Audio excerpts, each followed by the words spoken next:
साल भर आप फुर्सत नहीं पाते, समय मिलता नहीं है, 9 दिन का समय निकाल लो और पूर्ण रूप से भगवान के होकर भगवान की शरण में रहो।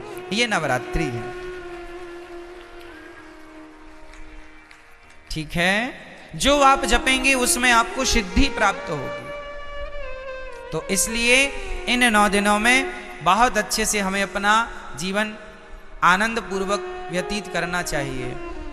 और यहाँ पर एक संकेत भी है कि दुनिया वालों, नवरात्रि में जिन कन्याओं को बुला बुला कर पांव धोकर माहौर लगाकर जिनकी पूजा करते हो, जिन्हें दक्षिणा देकर विदा करते हो, खीर पूड़ी खवाते हो, उन कन्याओं को केवल एक दिन के लिए देवी ना मानो, सदा सदा के लिए नारियों को देवी मान के उनकी सेवा, उनका सम्मान करो। नारी का सम्मान सदा लक्ष्मी मान के आप आज नवरात्रि में एक लड़की का आप सम्मान करते हैं देवी मानकर, और नवरात्रि जाने के बाद उसी नारी का आप अपमान करते हैं, तो ये तो कोई बात हुई नहीं। नारियों का सदा सम्मान बना रहे। देखो हमारे सनातन धर्म में नारियों का कितना बड़ा आदर है, कितना बड़ा सम्मान है। दुनिया के किसी धर्म में, मजहब में नारियों का इतना बड़ा सम्मान नहीं है। हमारे यहाँ भगवान मानकर नारियों को पूजा जाता है, देवी मानकर पूजा जाता है। और केवल नवरात्रि में नहीं, नवरात्रि आई तो नवरात्रि के द्वारा तुम ये मान लो कि भाई ये सदा सर्वत्र पूज्य है। नारी तो सदा पूज्य है, केवल नवरात्रि में नहीं, ऐसा नहीं, सर्वत्र सब जगह हमेशा 365 दिन।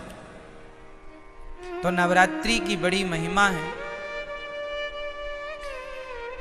इन नवरात्रियों का पूजन भागवत जी में आता है कि भगवान श्री कृष्ण के जब जामवंत जी से युद्ध करने भगवान गए, तब उनकी अनुपस्थिति में 9 दिन का द्वारिका में एक महायज्ञ हुआ था देवी जी को प्रसन्न करने के लिए। तो नवरात्रि तो भगवान श्री कृष्ण भी मनाते थे। अरे ये ना देखो कि भंडारा कितना बड़ा करना है।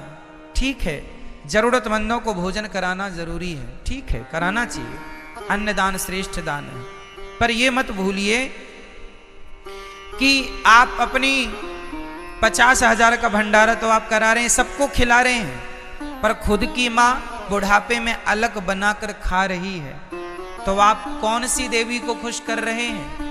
क्या आपके इस व्यवहार से आपकी खुद की माँ भूखी मर रही है और आप सबको भरपेट भोजन कराएं, क्या आपके इस व्यवहार से माँ भगवती प्रसन्न हो जाएगी?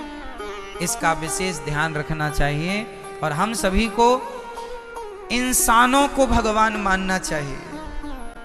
किसको भगवान मानना चाहिए? हमारी माँ भगवान है, हमारे पिता भगवान है, हमारे पति भगवान है, हमारे गुरु भगवान है, हमारे अतिथि भगवान है। जो इनमें भगवान का दर्शन कर लेगा वो फिर पत्थरों में भी ईश्वर का दर्शन कर लेगा। जो इंसानों में ना कर पाया वो पत्थर कभी नहीं पूजता रहे, झूठा पूज रहा है।